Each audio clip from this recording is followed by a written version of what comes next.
Olá a toda a gente, estão a ouvir o podcast O Bom, o Belo e o Verdadeiro. Eu sou o Zé, estou na companhia do João e do André. De 2 em 2 semanas publicaremos um episódio deste podcast, cada qual será dedicado à exposição de um problema filosófico, seguido de uma conversa entre nós acerca do mesmo. Hoje vamos falar da diferença e da semelhança e daquilo que distingue e daquilo que une a filosofia da ciência. Olá a todos. Então, o episódio de hoje é dedicado a duas áreas de conhecimento. São um pouco distintas, mas também guardam suas relações. O nome do episódio, eu acho que ele vai ser Filosofia e a Ciência, porque a primeira coisa que a gente vai começar a colocar aqui em questão é justamente o que diferencia o conhecimento filosófico do conhecimento científico. Quais são as especificidades do filósofo, quais são as especificidades do cientista. E se essas duas áreas do conhecimento, se esses dois profissionais, eles têm alguma relação entre eles, se os seus trabalhos se complementam ou não, aonde a filosofia deve adentrar o conhecimento científico e vice-versa. Pensando filosofia e ciência, a gente vai fazer justamente essa distinção.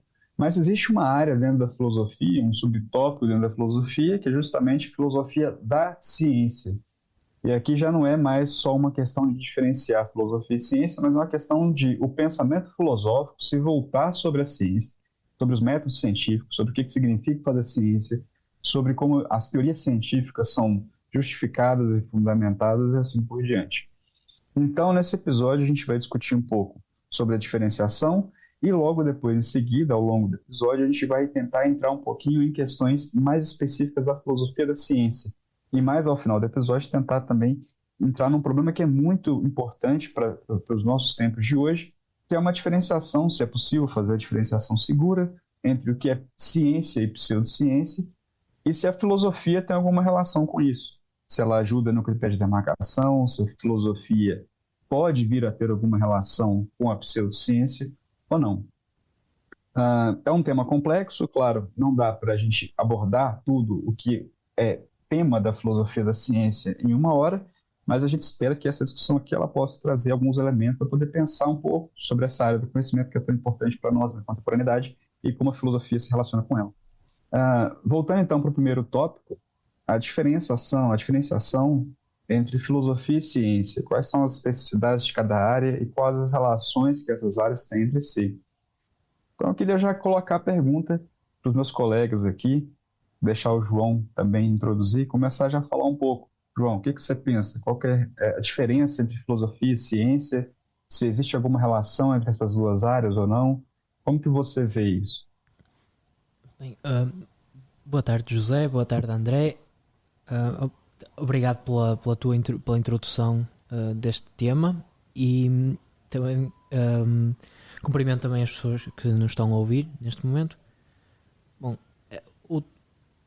o tema, a pergunta que tu estás a colocar, André, creio é bastante difícil e entra naquelas questões que eu definiria como parte da metafilosofia, ou seja, da reflexão acerca da própria filosofia, porque no fundo é isso que nós também estamos à procura de perceber, qual é o lugar, qual é a especificidade da filosofia. Porque muitas das outras disciplinas que se podem encontrar na academia são facilmente categorizadas como uma ciência. E aqui, porque é que a ciência, peço desculpa, porque é que a filosofia é algo distinto, ou porque é que tem um estatuto tão particular que nós pretendemos dizer que é distinta da ciência em geral, que nós falamos como se fosse um corpo unificado, não é ciência. E o que é que a ciência é? No fundo é aquele conjunto de áreas, disciplinas como a biologia, a física, a química, a psicologia, e podemos aí acrescentar mais, a matemática, por exemplo.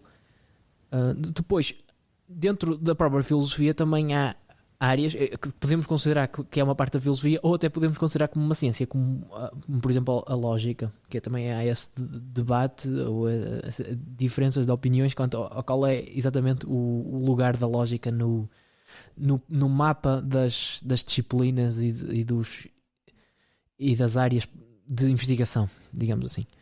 Bom, quanto à questão, respondendo diretamente àquilo que estavas a perguntar, André, o que é que distingue a filosofia da ciência? Eu não posso dizer que tenha uma opinião muito definida sobre isso. É verdade. E a questão é, se calhar as pessoas podem perguntar, mas então uma pessoa que está em filosofia, que está a estudar filosofia, não tem uma opinião sobre uma coisa tão básica?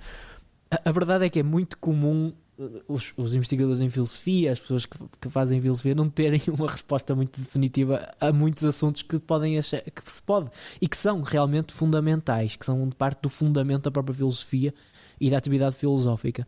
Mas a verdade é mesmo difícil, por vezes, dizer o que é que distingue exatamente a filosofia da ciência. Mas há algumas pistas, pelo menos, e acho que vocês concordarão com algumas delas que eu vou dar agora, mas depois também poderão comentar e acrescentar mais informação se acharem necessário.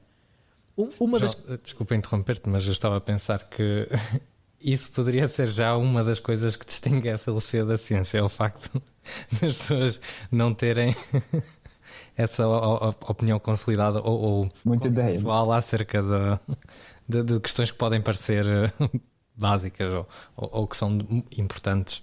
Mas desculpa, continua. Não, exatamente, ou seja, não sei exatamente que técnica que eu utilizei, mas foi uma técnica de ao dizer que não há uma resposta, dei uma resposta. Foi mais ou menos isto que, segundo o que tu dizes, Zé, foi o que eu fiz. Mas sim, claro, obviamente, esse é um dos pontos muito distintivos da filosofia. Para algumas pessoas é um grande defeito da filosofia, para outras creio que se calhar não seria um grande defeito, é apenas uma característica, é algo, até podemos dizer que é algo muito especial na própria filosofia, que é o seguinte: a filosofia, a atividade filosófica é incapaz, pelo menos neste momento, nesta época da história, acho que isso se aplica a quase toda a história da filosofia, mas neste momento é muito notório a incapacidade de haver consensos em relação às respostas que devemos dar aos problemas filosóficos. E o mesmo não se passa nas ciências. Existem nas ciências corpos teóricos, ou seja, corpos de teorias, conjuntos de teorias, de proposições que são defendidas acerca do objeto de estudo dessa ciência, que muitos dos cientistas, dos praticantes dessa ciência, concordam que é a melhor teoria naquele momento. Obviamente, claro, existem graus de dogmatismo dentro das próprias ciências e dentro da filosofia, mas normalmente as pessoas têm noção de que não são certezas absolutas, mas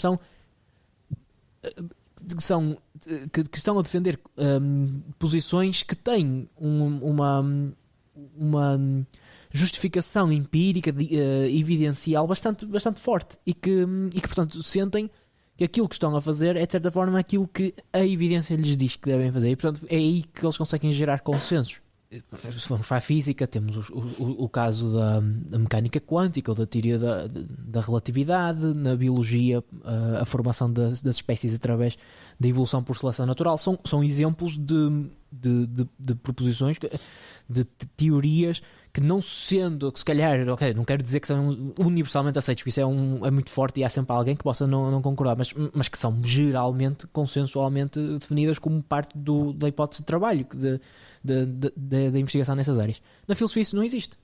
Podemos ir para várias discussões. Vamos aqui pensar nos episódios que nós fizemos anteriormente. Livre-arbítrio. Existe livre-arbítrio? O livre-arbítrio é compatível com o universo ser determinado? Temos cada pessoa vai ter uma opinião diferente. É quase isto, não é? Ou seja, mesmo que até concordem num ou outro aspecto da teoria, depois vão defender de forma diferente, ou vão apelar a intuições diferentes às pessoas. Portanto, a filosofia não tem esta capacidade de gerar consensos, que nós podemos dizer. Uma das formas, talvez, de caracterizar esta peculiaridade da filosofia seria dizer que ela não tem a objetividade, apesar de eu duvido um bocadinho desta caracterização, porque no fundo a filosofia também está a falar de objetos. Eu acho que a filosofia está a falar do mundo, está a falar de como é que as coisas são, mas não tem a mesma capacidade de se fundamentar empiricamente. Ok, essa seria uma das características. Não sei se querem acrescentar alguma característica para já e debatermos a partir daí. Sim, sem problema. bom, eu concordo plenamente. Não existe consenso na filosofia, só que eu não sei, assim, eu concordo plenamente com isso, mas a palavra, não sei se essa é a que eu usaria, chamar de incapacidade do pensamento filosófico de gerar consenso. Eu não sei se é incapacidade, eu acho que é É porque incapacidade parece ser falha. A ideia da palavra incapacidade parece ser falha do pensamento filosófico não conseguir gerar consenso. Mas eu acho que é da natureza do pensamento filosófico não gerar consenso. Eu acho que é da natureza do pensamento filosófico questionar o que está posto. Se houvesse consenso, a filosofia talvez não fosse filosofia mesmo, seria talvez uma espécie de doutrinação, talvez, não sei. Então, a filosofia ela depende de um espaço o qual eu possa questionar uma ideia, mesmo que essa ideia esteja já plenamente estabelecida. Eu acho que é da própria natureza da filosofia. Então aqui a gente pode já separar para além dessa diferenciação de consenso, a questão do objetivo de cada uma das áreas, né? O conhecimento filosófico, ele está muito mais preocupado na fundamentação conceitual das coisas, na, fun- na, em como se justifica as teorias, em como se fundamenta um determinado pensamento conceitualmente falando, e isso gera assim, infinitas críticas. Eu posso sempre olhar para um tipo de pensamento e criticá-lo de um lado, criticá-lo do outro, e questionar o fundamento dele, ou questionar a conclusão, ou questionar o caminho que foi utilizado para poder chegar a determinada conclusão, que os nossos episódios sempre vão ter isso. A gente questiona, igual, por exemplo, na questão do livre-arbítrio e determinismo. Eu posso não só pensar, por exemplo, se o livre-arbítrio é compatível com o determinismo, mas eu posso pensar justamente se o determinismo é verdade. Então, quer dizer, eu estou deslocando ali, em vez de falar do meio do argumento, que existe livre-arbítrio no determinismo, eu posso questionar o princípio do argumento, que existe determinismo, né? Então, quer dizer, o pensamento filosófico tem isso, assim, de pensar a validade conceitual de uma cadeia de raciocínio lógico que vai levar a conclusões, mas essa reflexão ela pode se voltar para qualquer momento do argumento. Enquanto a ciência, ela é um conhecimento voltado para o objeto, né? Então, o cientista, por mais que ele precise e necessite se ocupar de questões teóricas, o objetivo maior dele não é a questão teórica, é compreender a realidade de uma maneira empírica, né?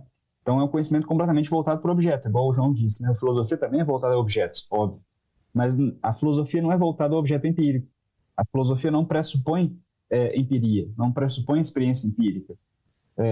Até mesmo quando a gente pensa, tem uma área relativamente nova na filosofia, que é a filosofia experimental, que é justamente essa tentativa de trazer um pouco do método científico para o pensamento filosófico. Mas a pergunta isso continua sendo filosofia? E essa pergunta é legítima, porque a depender das circunstâncias, o filósofo ele vai entrar tanto na empiria e depender tanto da fundamentação empírica, que ele já não faz mais filosofia, ele faz ciência. E por que a ciência precisa desse consenso? Porque para eu lidar com um objeto empírico, eu preciso ter um pano de fundo conceitual que me diga o que esse objeto empírico é, ou pelo menos quais são as suas propriedades, né? Se eu estou dentro da biologia, eu vou estudar a vida ou a célula, eu preciso de certas ideias e conceitos que me digam o que a vida é, o que uma célula é. Então, ao invés de eu me preocupar com a questão conceitual, poxa, será que esse nome está certo? Será que aquilo está certo? O que mais interessa é eu voltar para o objeto empírico. Então, em questões conceituais, é relativamente mais fácil para a ciência ter consensos, porque não é típico, não é próprio do fazer ciência, quer dizer, tem esse lado também, mas não é só isso, né? Questionar muito o caráter conceitual. O caráter conceitual ele é questionado quando a empiria não corresponde a ele. Mas enquanto o caráter conceitual está relacionado com uma empiria e traz resultados, ele continua sendo válido.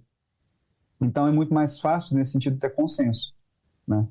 Então eu acho que também isso é uma forma de demarcar a diferenciação. Enquanto a filosofia é uma questão mais conceitual da validade do conhecimento, como ele se fundamenta, a ciência ela é um conhecimento totalmente voltado para o objeto e para o objeto empírico. E que necessariamente, né, necessariamente não, mas inevitavelmente, ela vai se ligar com a tecnologia. Então, hoje em dia é muito comum a ciência ela agir de maneira pragmática com o mundo, né? Eu vou entender a realidade, mas esse entender a realidade pressupõe que eu possa manipular a realidade de uma certa forma que me entregue alguma tecnologia, alguma forma de manipular melhor a realidade em benefício do humano, seja sei lá, na medicina, seja na ciência de computação, seja engenharia de materiais. Tudo isso envolve um estudo da natureza de maneira objetiva e empírica que vai gerar para a gente uma melhor forma de manipular a realidade, manipular esse objeto. E só para complementar aqui, assim, essa diferenciação entre filosofia e ciência, ela é muito oportuna nesse episódio agora, porque ela complementa o episódio anterior, né? Que a gente estava tentando discernir ali o que é fazer filosofia. E complementa, então esse episódio já seria um complemento do episódio anterior. Eu há bocadinho também demorei um bocado porque estava a tentar perceber se tu ias falar e também estava eu próprio aqui a pensar, e ainda bem que acabaste de falar primeiro, porque algumas das questões alguma da discussão para a qual avançaste acho que também acaba por se relacionar com aquilo em que eu estava a pensar.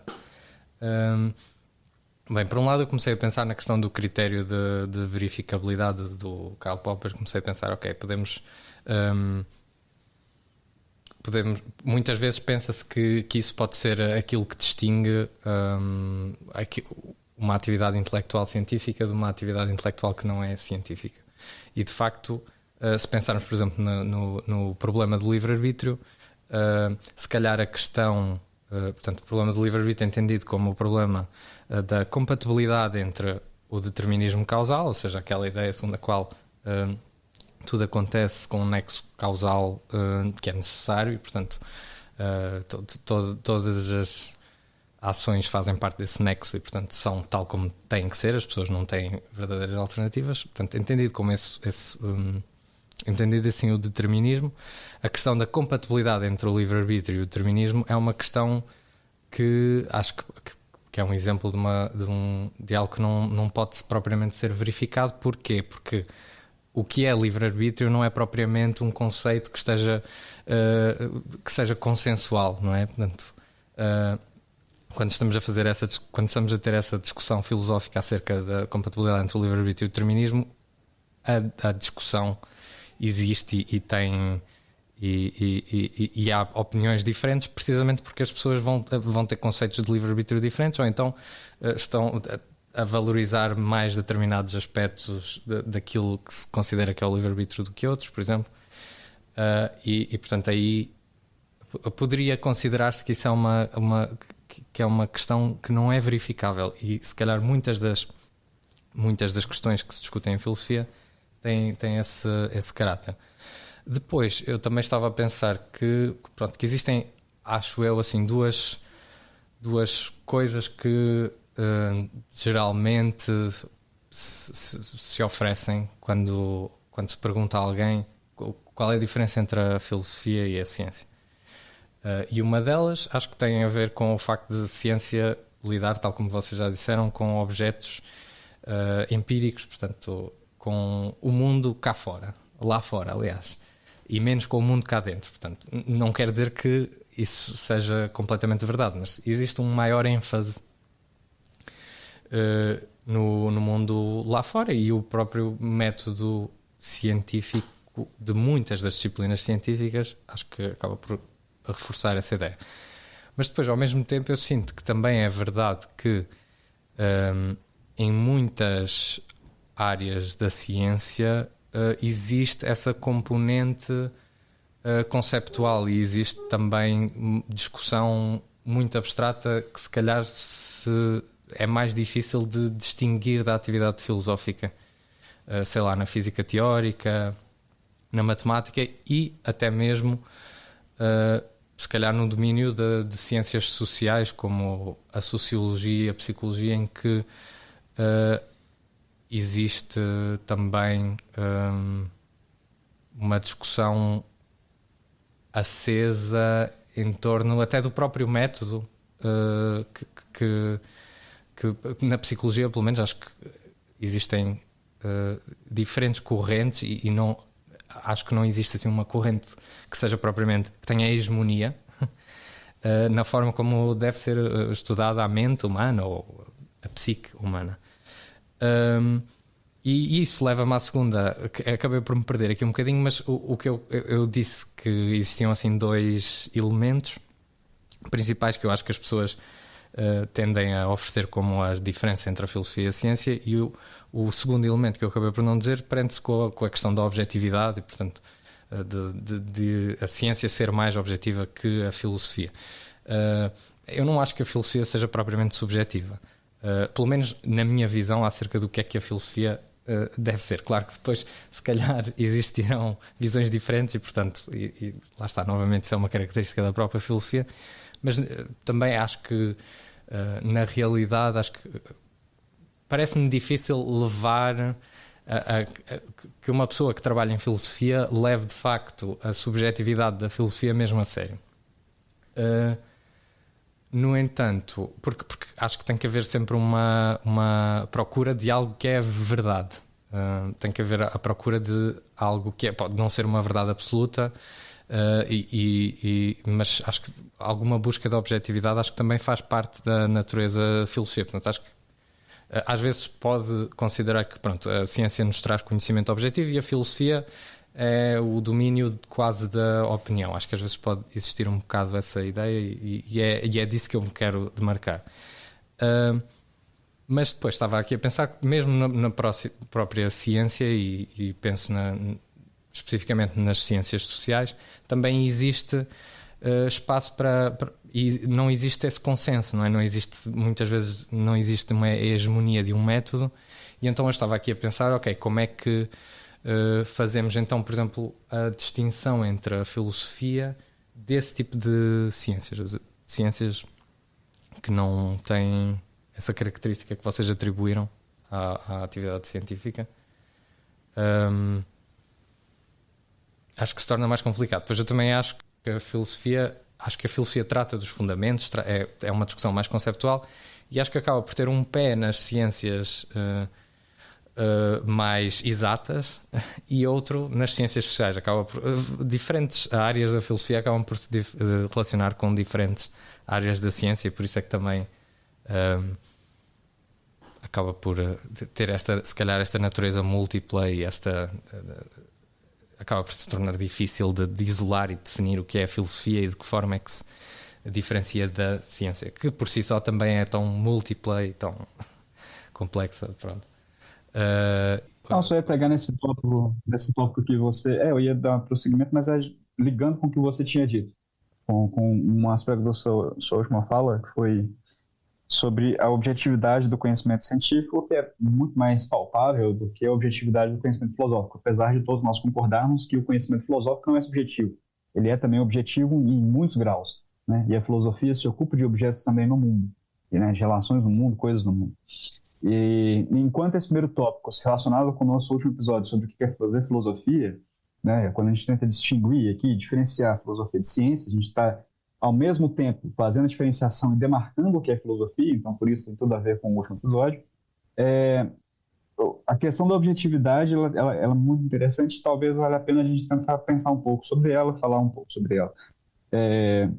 O que se liga também com um episódio nosso sobre percepção, né? E o nome do episódio era Percepção, Realidade ou Ilusão. A gente discute justamente o que acontece na percepção e se é possível falar de uma percepção objetiva de mundo. E trazendo isso agora já para um lado mais, talvez, epistemológico da coisa, né? É possível um conhecimento objetivo? Qual que é o tipo de objetividade que a ciência pressupõe, né? Ou qual que é o tipo de objetividade que a filosofia deveria pressupor? Então, eu queria lançar essa questão, talvez já passar para um próximo tópico, mas fazendo ligação com o primeiro que a gente estava discutindo. Então, não sei, João, se você gostaria de falar alguma coisa a respeito disso. Você acha que é possível um conhecimento objetivo? Você acha que a filosofia de fato trabalha com conhecimento objetivo?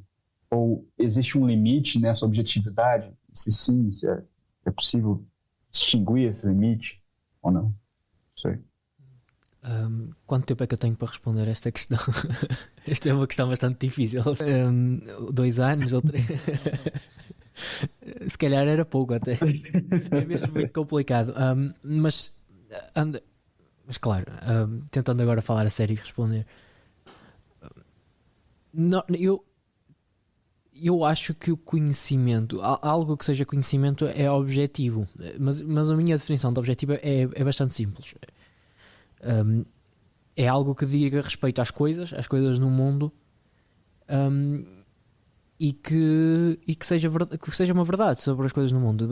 Se eu só tiver conhecimento sobre que as coisas são de uma determinada forma no mundo, então eu tenho conhecimento objetivo dessa realidade. Agora, isso para mim distingue-se de ter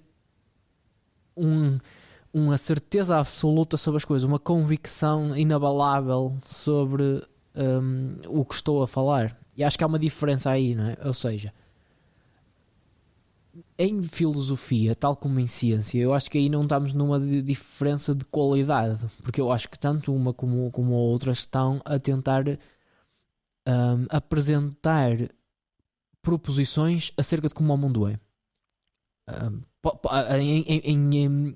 em filosofia, muitas vezes acerca de uma maior variedade de tópicos do que nas ciências, porque a filosofia abrange tudo, abrange, por exemplo, aquilo que vocês estavam a falar, que eram os fundamentos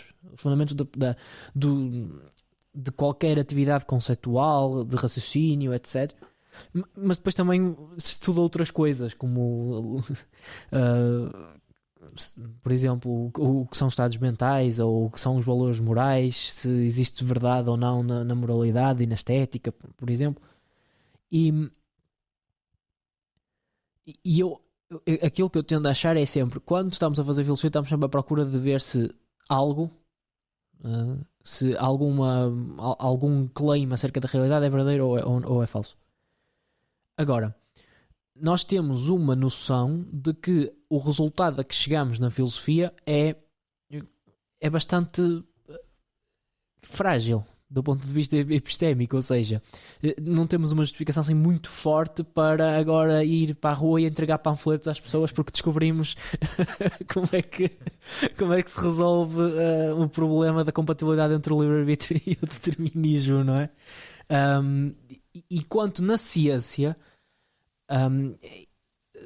também não é absoluto, e é aqui que ou seja, é objetivo no sentido em que, se por acaso houver uma correspondência entre aquilo que nós defendemos e a realidade, há uma objetividade nisso. Agora, eu consigo perceber o que é que tu queres dizer, André, quando estás a dizer que não é objetivo, porque de facto esse conhecimento é aquele que é o melhor naquele momento, é aquilo que alcançamos, o melhor possível que conseguimos alcançar naquele momento, e é limitado pelas circunstâncias, pela história da ciência, pela nossa vivência, pela vivência dos cientistas que estão a propor a teoria naquele momento. Ou seja, nunca é inteiramente uma investigação pura, não afetada por quaisquer circunstâncias externas, e que chegou a uma verdade que é inabalável.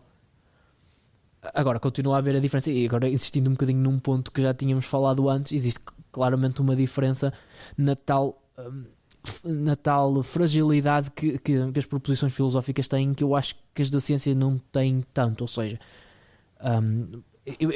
vamos aqui imaginar um caso concreto, não é? Há uma descoberta científica e vamos pensar que essa descoberta científica foi feita, claro, não é totalmente objetiva, não é, ou seja, não é totalmente isenta de ter sido influenciada pelas circunstâncias concretas das pessoas que a fizeram, etc. Mas é uma investigação científica muito bem feita, é um estudo científico muito bem feito, e que tinha a solução para muitos problemas da humanidade neste momento. Vamos imaginar. Eu acho que nós estaríamos muito confortáveis, se isso fosse uma descoberta realmente bem feita, de ir influenciar outras pessoas a aceitar essa descoberta científica como podendo mesmo contribuir para resultados muito favoráveis na sociedade, no funcionamento da nossa comunidade, etc. Sei lá, podia ser de saúde, podia ser de questões políticas, não sei, é independente, mas é independente dessa questão. Mas se houvesse um estudo científico bem feito, nós temos essa convicção que torna a coisa mais difícil de dizer que não é objetivo. Está. Eu acho que é um bocadinho essa diferença de grau de confiança que temos na defesa das afirmações que difere a ciência e a filosofia. Eu estou com a impressão que não estou a responder à questão se o conhecimento é totalmente objetivo ou não, porque para mim é uma questão mesmo difícil. Eu acho que se há conhecimento, ele tem que ser objetivo. Agora a questão é se aquilo que alcançamos é ou não conhecimento. Eu responderia assim, para ser breve. Eu diria que punha esta hipótese que a objetividade na filosofia em geral se prenderia mais com a coerência entre conceitos, a coerência interna das teorias, a coerência dos argumentos com os princípios de que se está a partir, ao passo que talvez na ciência a objetividade seja a coerência com o mundo exterior.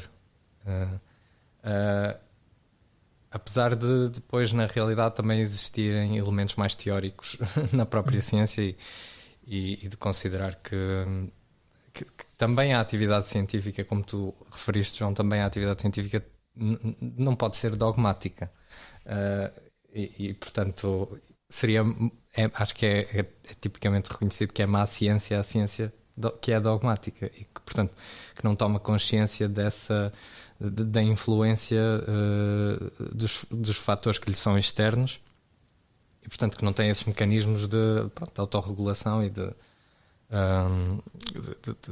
não tem uma perspectiva crítica em relação ao seu próprio método e à sua própria atividade. Aliás, faz parte de todo o processo científico esse antidogmatismo. Exatamente. Os resultados científicos estão constantemente a ser postos à prova pelos pares, não é? Pelos pares daquele que produziu o resultado. Nem diria resultado, porque o resultado parece que é já o sucesso, não é? Mas já tem sucesso, mas aquilo que foi proposto. Sim, basta ter um bocadinho de contacto com a história da ciência também para se chegar à conclusão de que, ok, não temos boas razões para acreditar que o conhecimento que temos agora não é suscetível de ser revisto. Deixa-me só, posso fazer um comentário? Aquilo que tu disseste, eu não sei, eu também gostaria de ouvir a tua opinião sobre isso, André, mas esse aspecto da filosofia que tu mencionaste, José, que é a comparação entre as teorias e as relações lógicas que existem entre as teorias ou entre as proposições que são defendidas pelos filósofos. Por exemplo, perceber se esta tese é contraditória com esta outra, ou esta teoria implica esta outra ou não, é talvez um dos pontos em que se consegue perceber maior progresso na filosofia, ou seja, que te parece que há uma acumulação ao longo do tempo de um melhor entendimento sobre aquele assunto. Ou seja, menos, se calhar, nós temos menos um consenso acerca de que coisas são verdadeiras ou falsas, mas temos um melhor entendimento de que coisas apoiam outras serem verdadeiras ou falsas e que outras coisas não apoiam isso. E acho que esse aspecto é muito curioso da filosofia. Ou seja, na filosofia também há progresso e objetividade, sim. Apesar de, ao mesmo tempo, eu também eu percebo o que estás a dizer, mas às vezes não te parece possível existir, portanto, esse progresso de, vamos supor, a teoria X apoia esta outra teoria, ou as consequências do pensamento deste autor são aquelas, mas depois acho que o que pode acontecer é alguém também conseguir encontrar um bom argumento para dizer o contrário. Esta teoria, na realidade, se virmos melhor, até tem as consequências contrárias àquelas que se pensavam. E por causa disso é que também se pode questionar a possibilidade de progresso em filosofia. Será que poderíamos dizer que nessa situação hipotética o facto de existir uma multiplicação de argumentos bons, claro, não é qualquer argumento, não é qualquer teoria, haver uma multiplicação de bons argumentos, mesmo que defendam teses contrárias, poder-se-ia dizer que é progresso? Se calhar acabaste por me responder já a isso, com aquilo que disseste, não é? Mas acho que há essa tensão, não é? Por um lado, ok, há mais um bom argumento, por outro, se calhar o bom argumento que havia antes acabou por perder força por causa deste. Mas em todo o caso, também há outro aspecto, que é os próprios bons argumentos, ou vamos tirar aqui para já o qualificativo, se é bom, se não é. Mas os próprios argumentos a favor de certas posições também vão se tornando mais sofisticados ao longo da história da filosofia. Isso também acontece. Eu vou dar aqui só um exemplo que é, por exemplo, o argumento ontológico da existência de Deus, por exemplo. Isso começou principalmente com Anselmo de Cantuária na Idade Média. E hoje em dia existem formulações do argumento que apelam a sistemas lógicos da lógica modal e a discussão em torno disso é muito mais sofisticada, é conceitualmente muito mais rica do que aquela que era feita, se calhar, na Idade Média. Ou seja, a própria discussão, a própria complexificação da discussão tem ali alguma coisa que não é aleatório, não é? Ou seja, há ali um amadurecimento dos argumentos, da avaliação dos argumentos. Agora, se o argumento é bom ou não e se prova aquilo que pretendeu provar desde o início, essa questão continua, acho que exatamente igual, não é? Sobre essa questão da objetividade, eu acho interessante o seguinte, que, pensando aqui tudo que já foi dito até aqui, eu concordo plenamente com o João que existe mesmo um progresso no conhecimento filosófico, nesse sentido de aumento de complexidade e maior esclarecimento dos argumentos filosóficos que são usados. Inclusive, são uma coisa que a gente pode até comentar um pouco mais para frente, quando a gente for discutir critérios de demarcação, sobre o que é fazer ciência e o que não é fazer ciência. Porque tem um filósofo que vai falar exatamente sobre isso. Se uma área é capaz de fazer progresso conceitual, ela ainda pode ser considerada ciência sob um determinado ponto de vista. Mas voltando sobre a questão da objetividade, e é justamente essa a dificuldade, porque o conhecimento filosófico ele tem sua forma de progresso, digamos assim, ela consegue refinar, melhorar, trazer mais complexidade aos argumentos, mas essa complexidade ela é sempre passível de ser criticada, posta à prova, e é assim que o conhecimento filosófico ele vai evoluindo ao longo do tempo, né? Enquanto a objetividade científica ela não tem sua força no conceitual. Vamos pegar um exemplo aqui, sei lá, um cientista trabalhando com eletromagnetismo, ele diz o seguinte: não, eu consegui fazer aqui um superimã que pode ser aplicado em trens, sistemas de trens, comboios, né, que reduz o atrito. Ou seja, com aqueles dois ímãs que nunca estão em contato um com o outro, que se você colocar para andar, ele vai sempre naquele momento inercial, então retira o atrito, você tem trens a velocidade estrondosa.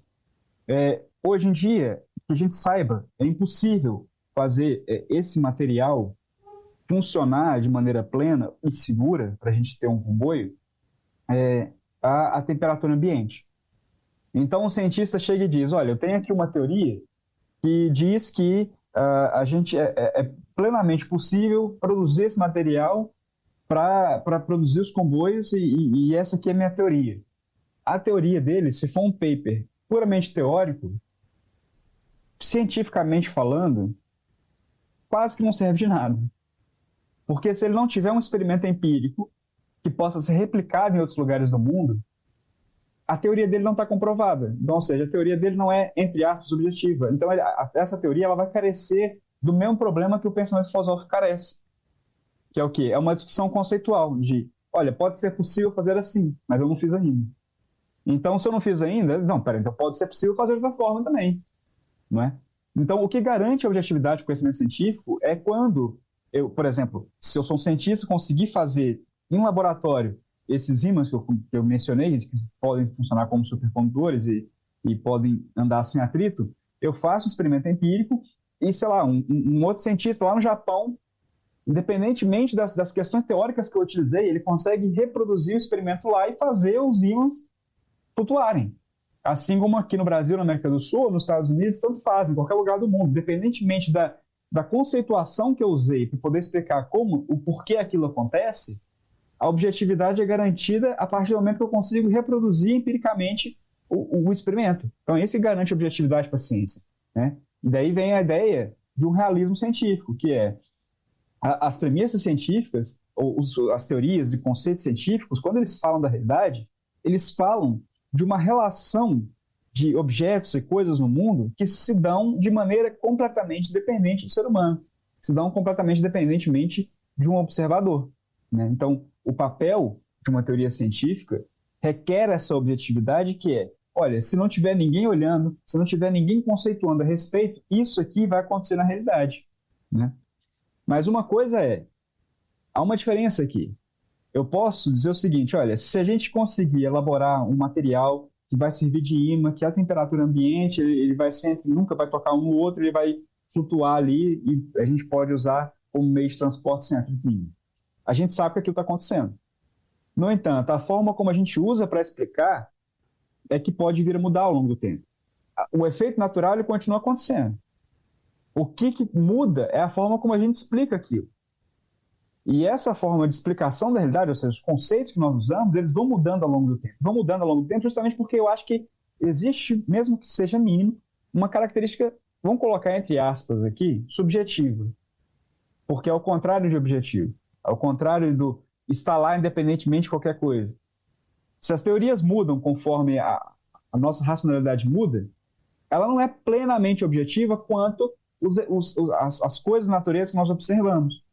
Então, o realismo científico, que é uma teoria científica bem fundamentada, ela fala sobre a realidade tal como ela tem o seu limite. Então, ou seja, a ciência ela é objetiva? Sim. Ela é objetiva no sentido de que ela consegue experimentar coisas e, a partir da experimentação empírica, provar que isso vai acontecer independentemente de qualquer coisa. Mas a forma como a gente usa para poder explicar, os conceitos que nós usamos para poder explicar, e até mesmo boa parte do formalismo matemático, que ele pode evoluir ao longo do tempo, ele guarda um caractere ali que não é plenamente objetivo. É temporal, digamos assim. Ela vai depender do tempo que o cientista está. Ela tem as suas amarras, os seus limites, dentro de uma ideia conceitual que é própria de um tempo específico. E isso vai mudando ao longo do tempo. Então, eu acho que esse talvez seja o limite da objetividade do conhecimento científico. E também de qualquer outro conhecimento, né? Eu acho que talvez seja por aí. Pois eu estava a pensar mesmo nisso, acho que de qualquer conhecimento, não é? Porque não temos acesso a um ponto de vista que seja que não seja influenciado pelas contingências das circunstâncias que nos rodeiam. Eu estava a pensar que a própria explicação científica de certos fenómenos foi precedida por explicações não científicas dos mesmos fenómenos. Por exemplo, se pensarmos na chuva, podemos pensar em explicações religiosas. O fenómeno é o mesmo, se calhar através da observação contínua do fenómeno de um determinado povo, numa determinada cultura, num determinado sítio, se calhar eles até conseguem, através da repetição, conseguem prever e conseguem ter consciência de quando é que vai chover, quando é que não vai, apesar da explicação para isso ser religiosa e não ter nada a ver com a visão atual, científica que nós temos acerca dos fenómenos meteorológicos. Eu diria que aqui um critério que se poderia aplicar para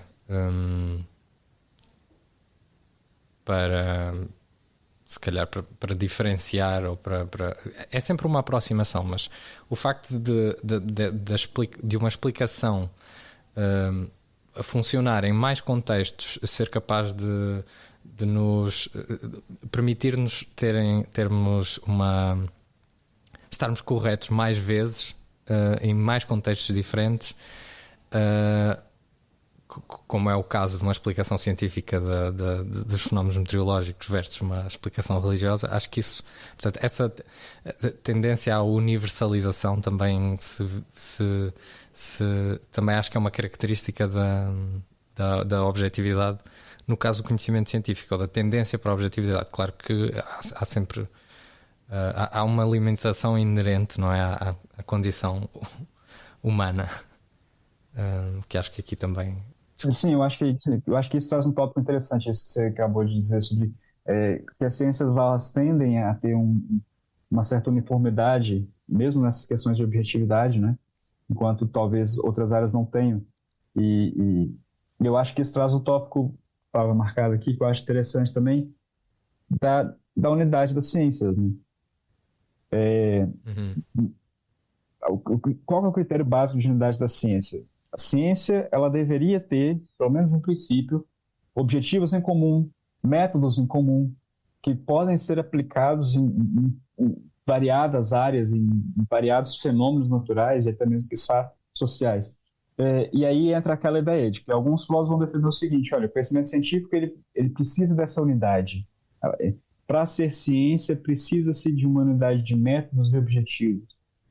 Enquanto outros filósofos vão dizer que não, olha, talvez o conhecimento científico, assim como o pensamento filosófico, talvez não deveria ter limites e amarras, digamos assim. Não deveria existir uma unidade única da ciência em questões de métodos e objetivos. Daí, talvez, eu acho que a gente pode entrar um pouco nesse tópico da unidade das ciências. Aqueles que pregam a unidade da ciência geralmente vão defender que a ciência ela tem que partir de um ponto de vista mais da ciência natural, tal como a física, mais especificamente a física, né? Você tem um modelo de experimentação empírica, você tem lá um objeto, você tem o formalismo matemático, que vai tentar descrever aquele objeto em fórmulas matemáticas, e esse formalismo matemático ele tem uma relação direta com a necessidade de exatidão da teoria científica em prever estados futuros, né? Então, aqueles que vão defender a unidade da ciência vão dizer o seguinte: olha, para ser de fato ciência, é necessário que tenha experimentação empírica, formalismo matemático. Esse formalismo matemático não basta descrever a realidade, mas ele tem que entregar resultados que eu possa prever melhor o que vai acontecer, e isso é um elemento mínimo do que deveria ser conhecimento científico. Só que outros filósofos, né, como eu disse, vão dizer assim, não, peraí, nem tudo pode ser avaliado dessa forma, né? O formalismo matemático ele pode entregar certos resultados, certas previsões, mas tem certos objetos que talvez não sejam tão passíveis de previsão como a ciência física, né? Como a economia, por exemplo, talvez a psicologia, as ciências sociais.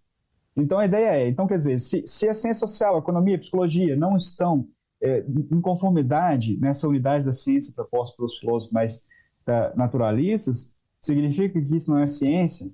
Então eu queria saber um pouco da opinião de vocês. O que vocês acham? Se para essa ciência é necessário haver essa unidade, ou se a gente pode considerar que cada área científica tem suas especificidades, seus próprios métodos, e talvez até seus objetivos, até sua própria metafísica, digamos assim. Eu diria só assim, muito rápido, não tenho uma resposta muito longa a esta questão, diria só que, para mim, assim, a minha intuição é de que existe uma unidade entre as ciências. Aliás, eu diria que existe uma unidade entre todo o conhecimento. No entanto, aquilo que me parece é que há certos objetos científicos que são mais complexos, mais difíceis de isolar. Tu falaste do caso da psicologia e da economia. Portanto, há certas áreas da ciência que estudam objetos em que há imensas variáveis a considerar e se calhar aspectos desses objetos que são objetos que são compostos de outros objetos que por si só ainda não são conhecidos de forma perfeita, não é? Nem os objetos da física compreendidos assim, portanto, a 100%. E então eu acho que o facto de existirem certas áreas da ciência que parecem que se calhar mais subjetivas, em que não existe um consenso não existe tanto consenso, deve-se à complexidade dos seus objetos, ao facto de existirem muitas variáveis a considerar. Para mim não me faz sentido pensar no conhecimento como algo que pode ser assim múltiplo dessa forma, pessoalmente. Não sei se concordam. Eu concordo em parte com o que estás a dizer. Eu também acho que tem de haver alguma unidade no conhecimento, que há alguma relação entre os resultados das várias áreas científicas. Eu concordo com isso. Agora, o que eu diria que essa... Não discordando com o que estás a dizer, mas se calhar complementando, dizendo, mas eu acho que essa unidade não tem necessariamente de ser uma unidade de método, ou seja, que uma das ciências, que o método de uma das ciências seja aquele que depois vai ser considerado o melhor para ser aplicado na outras. Acho que as tuas afirmações indicam que também não defendes isso, não é? Sim. Porque quando falaste da complexidade precisamente de alguns fenómenos, de alguns objetos, de algumas características dos objetos que são estudados por algumas ciências, acho que querias também indicar precisamente que o método não podia ser o mesmo para estudar isso do que para estudar uma molécula de oxigênio. Há uma diferença, não é? Sim. Agora, quanto mais não seja pragmática. Sim. Uhum. Agora, ou seja, que unidade é essa? Então pode ser uma unidade ontológica qualquer, que se calhar ainda não foi totalmente especificada, ou seja, à qual ainda não temos total acesso. Mas também tentando responder à pergunta do André assim de uma forma direta, então isso significa que as ciências que não são obviamente redutíveis à física, não é? A economia, a psicologia, a sociologia, etc., não são ciências. Eu acho precisamente que são ciências, ou seja, que têm um estatuto científico que é independente da questão de serem ou não redutíveis a outras ciências, porque para mim também está em aberto, é uma questão posterior e em aberto, se a própria física é que é a ciência básica. Ou seja, eu não estou a dizer que acho que haja outra que seja a básica, mas que a própria física seja a ciência básica que estuda os fenómenos que estão na base dos fenómenos de todas as outras ciências, é algo que bem, o que é que eu sou? Será que sou agnóstico em relação a isso? Acho que não, acho que até sou como é que se pode dizer? Não concordo com essa posição, ou seja, acho que existem certos objetos, por exemplo, da psicologia, que neste momento eu não sei como é que seriam explicáveis a partir unicamente daquilo que são os fenómenos estudados pela ciência física. Portanto, apesar de eu ter a intuição que eu acho que vocês também expressaram, portanto, a ideia de uma unidade que será um dia descoberta e melhor especificada e descrita no futuro, eu não tenho a certeza que essa unidade da ciência seja alcançada pela redução de todas as ciências, se não das leis das ciências, pelo menos dos eventos que são estudados, dos objetos estudados por todas as ciências, a objetos físicos, e que a física seja a ciência total, ou que no futuro será a ciência total que estuda o mundo na sua não deixando nada de fora. Eu duvido que isso alguma vez aconteça. Não estou a dizer que não poderá acontecer, mas duvido que isso aconteça. Outro tipo de unidade poderia ser a coerência, por exemplo, entre as afirmações. Coerência no discurso, por exemplo, é comum a todas as áreas de conhecimento, de fato. Né? Então, é preciso coerência mínima, né? E o que é verdade é sempre teórica, digamos, conceitual. E coerência entre os resultados verdadeiros de uma ciência e de outra, mesmo que os métodos sejam diferentes. Então, pegando nisso que o João falou ali, que eu acho bem interessante, ele disse assim, que ele é descrente na ideia de que há um modelo de que a ciência física seria a mais fundamental. As outras ciências necessariamente têm que ser reduzidas à física. Tanto em questões talvez metodológicas e talvez também em questões ontológicas, né?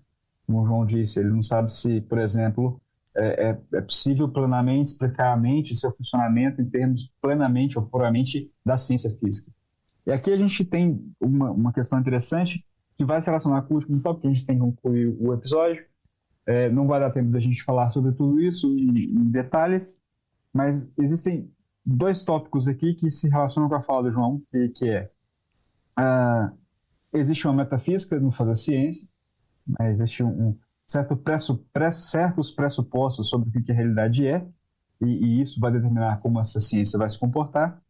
E uma coisa que é muito importante, eu acho que a gente não poderia deixar de fora da nossa conversa aqui, é se existem critérios de demarcação claros para o que é ciência e o que é pseudociência. Porque isso é uma coisa assim, muito contemporânea nossa, e eu acho que é importante a gente falar sobre isso, e é importante a sociedade, de maneira geral, talvez pensar um pouco sobre isso. Bom, existem muitos filósofos que vão tentar criar critérios de demarcação. Né? A gente tem o Popper que vai dizer, olha, não, critério de demarcação é uma teoria científica, aquela que é passível de ser falseável. Né? Então, existe um critério de falsibilidade. Mas o Popper, ele é quando a filosofia da ciência está caminhando ali, está começando a engatear, está começando a ter mais força. Então, a gente tem outros filósofos um pouco mais para frente que vão dizer, não, talvez o critério de falsibilidade não seja tão importante, ele continua sendo válido, mas talvez não seja o mais importante. Então, por exemplo, o Lacan, você vai dizer assim, olha, existem programas de pesquisa, e um programa de pesquisa ele continua sendo ciência enquanto ele consegue produzir resultados empíricos, ou seja, previsões empíricas, né, sobre aquilo que está sendo estudado, e mesmo que não se consiga fazer resultados empíricos, se ele entregar ainda algum resultado teórico, talvez ainda possa ser ciência. Mas tirando isso, já é pseudociência. O Laudan, outro filósofo da ciência, vai concordar com isso, mas vai dizer assim, olha, a ciência ela não tem que necessariamente entregar resultados empíricos. Talvez o resultado teórico seja o que é necessário para se considerar ciência. Né? E aqui tem a questão que a gente falava antes sobre como que a objetividade da ciência está ligada a uma empiria, a reprodução de experimentos empíricos. E que certas áreas da ciência se tornam complicadas fazer isso. Por exemplo, a teoria física, ou a física teórica hoje, mais teórica mesmo, sobre a constituição elementar do universo, né? A mecânica quântica, a teoria das cordas, por exemplo. A teoria das cordas, existe um debate gigantesco se ela é ciência ou não. Por quê? Porque ela é um modelo teórico a respeito da realidade, que vai utilizar da mecânica quântica, mas que é impossível ser testado. É impossível ainda criar teorias, experimentos empíricos que possam provar isso. O mesmo acontece em outras áreas. Por exemplo, tenho estudado muito ciência da consciência. Né? O que é a consciência? De onde ela emerge? Como ela emerge? E toda a teoria pressupõe que não são plenamente empíricos, digamos assim. Não podem ser provados empiricamente. E aí vem a questão, então, o que diferencia ciência de pseudociência e se a filosofia ela se aproxima ou não de uma pseudociência? Então, o que vocês acham? Um dos comentários que estava aqui eu começasse por fazer é que creio eu, para se classificar algo como pseudociência, que eu acho que é um rótulo pejorativo, não é? Para se classificar algo como tal, é necessário que esse candidato a ser ciência ou pseudociência tenha a pretensão, faça-se passar por algo científico. E o fazer-se passar por algo científico, creio eu, é de certa forma um ato social. Ou seja, é pretender ter uma validade que seja reconhecida, de certa forma, como tendo alguma autoridade para a convivência entre os seres humanos, porque a ciência tem isso, não é? E agora, por exemplo, com a pandemia da Covid-19, nós percebemos claramente que a ciência, os resultados científicos, têm impacto naquilo que são as decisões públicas, naquilo que é o debate público acerca de que medidas é que se devem tomar. Ou seja, aquilo que é considerado ciência vai ter um estatuto que outras coisas que eu acho que P, por isso vou defender que P, e as pessoas fazem aquilo que são as consequências disso. Sei lá, por exemplo, se eu inventasse uma teoria de como é que se podia melhorar o combate à Covid-19 e agora quisesse que as pessoas seguissem tudo isso, porque eu tinha achado na minha casa, isso não fazia sentido nenhum, as pessoas iam rejeitar imediatamente isso. Agora, os resultados, por exemplo, que levaram à vacinação, não é? Para a Covid, por serem resultado de atividade que se pode considerar científica, é que tiveram depois repercussões, conseguiram ser implementadas nos vários países, por aí fora. E portanto, eu acho que para caracterizar como pseudociência era preciso termos então algo que tentasse ter esse estatuto, mas que na verdade, como disseste, André, mas que depois não correspondesse ou não tivesse ou não fosse suficientemente coerente ou não que não sobrevivesse aos testes empíricos que têm que ser colocados às teorias científicas. Portanto, ou que não tivesse, ou que escapasse um bocadinho à possibilidade de ter testes empíricos que o falsificassem, não é? Ou que, havendo tais testes, os proponentes dessas teorias continuassem a insistir nessas teorias. Por exemplo, seria algo desse género que eu acho que inclina-se para a pseudociência.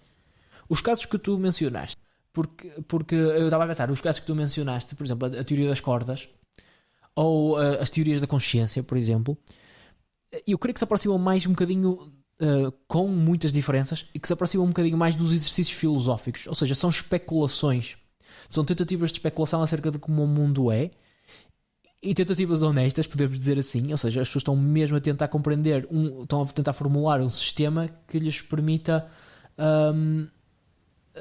descrever e explicar alguma coisa. Agora, a falta que tem de testes empíricos não permite que sejam considerados ciências, mas eu acho que essas teorias também não pretendem ser ciências necessariamente. Acho que há essa distinção, ou seja, essas teorias não são propostas como aquilo que agora vai ter que ser estudado por toda a gente e aceito por toda a gente. De uma maneira bem resumidamente o que o João disse, que vai determinar que a pseudociência claramente é uma área a se passar por ciência sem ter a legitimidade do conhecimento científico, né? Sem ter legitimidade teórica e empírica.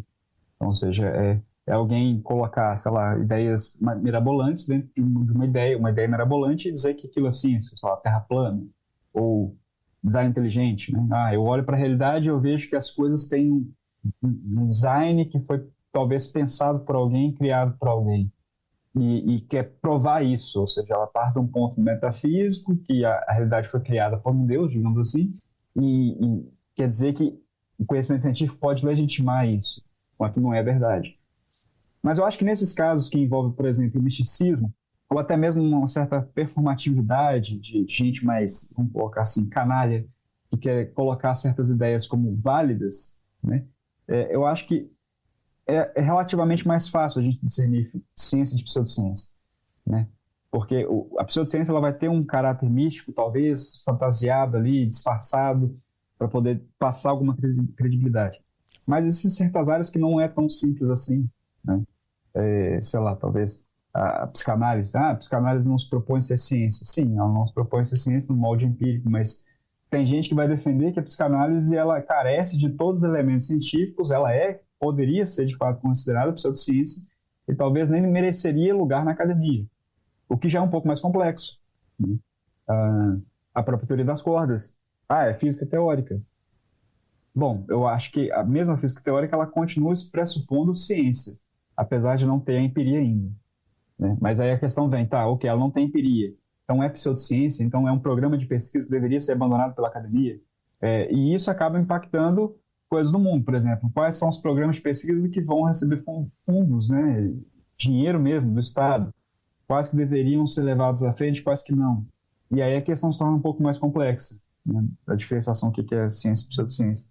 Mas é um assunto que não dá para a gente discutir aprofundadamente agora, né?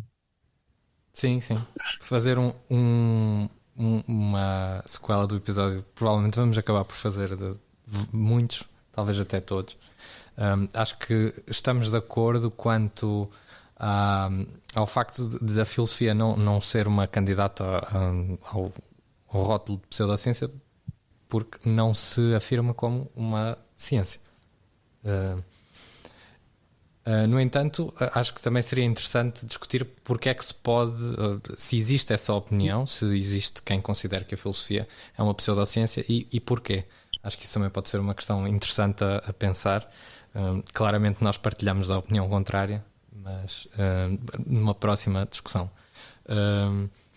E pronto, chegamos assim ao fim de mais uma discussão do podcast O Bom, o Belo e o Verdadeiro. Obrigado a toda a gente que ouviu este episódio. Obrigado, João. Obrigado, André. E pronto, esperamos que tenham gostado e que nos voltem a ouvir em breve. Até à próxima.